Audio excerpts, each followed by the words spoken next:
నమస్తే. సో 50 రోజుల కాంగ్రెస్ పరిపాలనపై కేటీఆర్ ఘాటు వ్యాఖ్యలు అయితే చేస్తా ఉన్నాడు. సో రేవంత్ రెడ్డి పైన కూడా ఘాటు వ్యాఖ్యలు చేస్తా ఉన్నాడు. కాంగ్రెస్ ఏదైతే మేనిఫెస్టో ఉందో 420 అని చెప్పి పెద్ద ఎత్తున ప్రజలకు ప్రచారం చేస్తా ఉన్నాడు. దీనిపైన మాట్లాడడానికి 50 రోజుల పరిపాలన గురించి కూడా మాట్లాడడానికి మధు యాష్కి గౌడ్ గారు మనతో పాటు ఉన్నారు. సార్ చెప్పండి, కేటీఆర్ కామెంట్స్ని ఏ రకంగా చూస్తారు?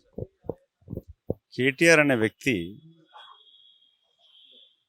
పెంపుడు కుక్కల కన్నా విశ్వాసం ఉంటుంది. కుక్కలకున్న విశ్వాసం లేని వ్యక్తి కేటీ రామారావు. రామారావు గారు పేరు పెట్టుకుని నట్టెట ముంచిన వ్యక్తి వాళ్ళయ్యా. తెలంగాణ ఉద్యమంలో ఎవరిది ఏ పాత్ర అనేది, రేవంత్ రెడ్డి గారి పాత్ర ఏందనేది కూడా వారి చెల్లెల్ని అడిగినా చెప్తారు, వాళ్ళ అయ్యని అడిగినా చెప్తారు. టీఆర్ఎస్ పార్టీతోని గతంలో కూడా పనిచేసిన వ్యక్తి రేవంత్ రెడ్డి గారు. ఇవాళ కాంగ్రెస్ పార్టీ అతని నాయకత్వ పటిష్టను గుర్తించి అధ్యక్షుని చేసి సోనియా గాంధీ గారు, ఖర్గే గారు, రాహుల్ గాంధీ గారు తెలంగాణ ప్రజల ఆమోదంతో ప్రజలు ఎన్నుకున్నాక ముఖ్యమంత్రి అయినాడు. ఆ ముఖ్యమంత్రి స్థానాన్ని, వ్యక్తిని గౌరవించాలి.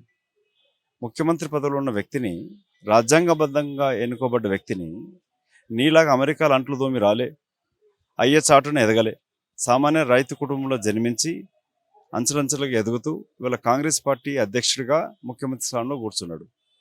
అది గౌరవించడం నేర్చుకో. నీకు చదువు సంస్కారం ఉంటే నీకు ఎట్లా తెలుగు రాదు, ఎవడు రాసిచ్చిందని అది కోట్ చేస్తే నీకు అది సంస్కారం అనిపించదు. నీకేమో ఏమాత్రం సిగ్గుశరం ఉంటే సంస్కారం ఉండి మాట్లాడేటట్టుంటే మాట్లాడితే బాగుంటుంది. ఈరోజు సార్ ట్వీట్ చేసినట్టు కేటీఆర్ ట్వీట్ చేసిండు.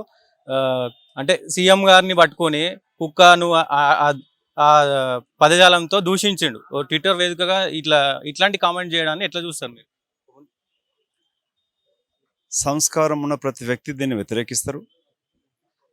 అహంకారంతో, అవినీతి డబ్బులతో కూరుకుపోయి తెలంగాణ దోచుకున్న వ్యక్తి తన అవినీతి రంగు బయటకు వస్తుందనే భయంతో ఇలాంటి మాటలు మాట్లాడుతూ ఉన్నాడు. కళ్ళు దాగిన కోతిలాగా ప్రవర్తిస్తూ ఉన్నాడు.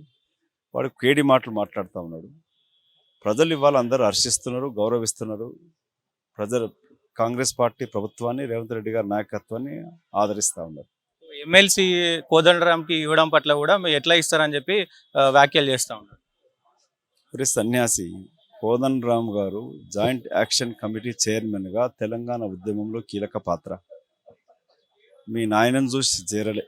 అప్పుడు రాజకీయ పార్టీలు, ప్రజా సంఘాలు, ఉద్యోగ సంఘాలన్నీ కూడా ఏకమయ్యి వారిని జాయింట్ యాక్షన్ కమిటీ చైర్మన్గా ఎన్నుకొని అప్పటి కేంద్ర ప్రభుత్వాన్ని, సోనియా గాంధీ గారిని, ప్రధానమంత్రి మన్మోహన్ సింగ్ గారిని, కేంద్ర ప్రభుత్వంని సంజాయించడంలో, తెలంగాణ ఉద్యమాన్ని ముందు తీసుకువెళ్ళడంలో ప్రొఫెసర్ జయశంకర్ సార్తో కలిపి వారు నిర్వహించిన పాత్రను ప్రతి ఒక్కరు హర్షిస్తారు, గౌరవిస్తారు, ఆదరిస్తారు. తెలంగాణ ఉద్యమం తర్వాత రాష్ట్రం ఏర్పడ్డాక మీ ప్రభుత్వానికి మద్దతు ఇచ్చి మీకు సహకరిస్తే అలాంటి వ్యక్తిని అవమానపరుస్తూ అర్ధరాత్రి అరెస్ట్ చేసి అవమానించిన నీ దుర్మార్గపు నీ పరిపాలన అప్పుడు ప్రతి ఒక్కరు కూడా ఖండించినారు. కోదండరామ్ గారికి ఎమ్మెల్సీ పదవి ప్రతిపాదించడం అనంటే యావత్తు తెలంగాణ ఉద్యమకారులని గౌరవించుకోవడం అన్నట్టు అవుతుంది. ఉద్యోగ సంఘాలని, విద్యార్థి లోకాన్ని, ప్రతి ఒక్కరిని కూడా గౌరవించినట్టుగా అవుతుంది.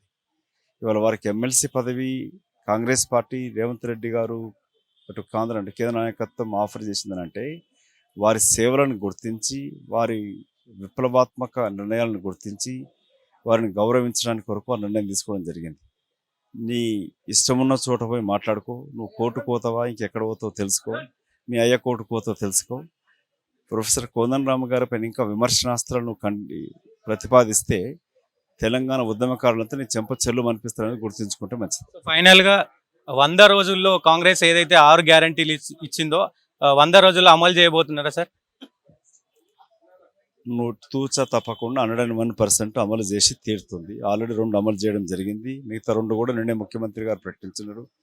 జాతీయ అధ్యక్షుడు మల్లికార్జున ఖర్గే గారు కూడా చెప్పడం జరిగింది. మిగతా 2 విదిన్ 100 days లోపల ఆల్ 6 గ్యారంటీస్ని అమలు చేసి తీరుతుంది కాంగ్రెస్ పార్టీ ప్రభుత్వం. కేసీఆర్ రాత్రి మాట్లాడినా పొద్దున మాట్లాడారు. వాడు రాత్రి మాట్లాడితే తాగి మాట్లాడతాడు, పొద్దుగాల మాట్లాడితే సోయుండి మాట్లాడతాడు. అతను మాట్లాడింది వేదిక పైన కోదండరామ్ సార్ని చూపిస్తూ అప్పటి రాయలసీమ ఆంధ్ర నాయకుల గురించి ప్రశ్నిస్తూ మాట్లాడిండు. అతను ఏం మాట్లాడిండో ఆ వీడియో తీసి అతనికి పంపండి. ఇప్పుడు ఎట్లా కాలు ఎరిగి ఇంట్లో వండుకున్నాడు, ఆ టీవీలలో కానీ వీడియోలో గిట్ట చూసుకుంటాడు, యూట్యూబ్లో గిట్ట చూసుకుంటాడు.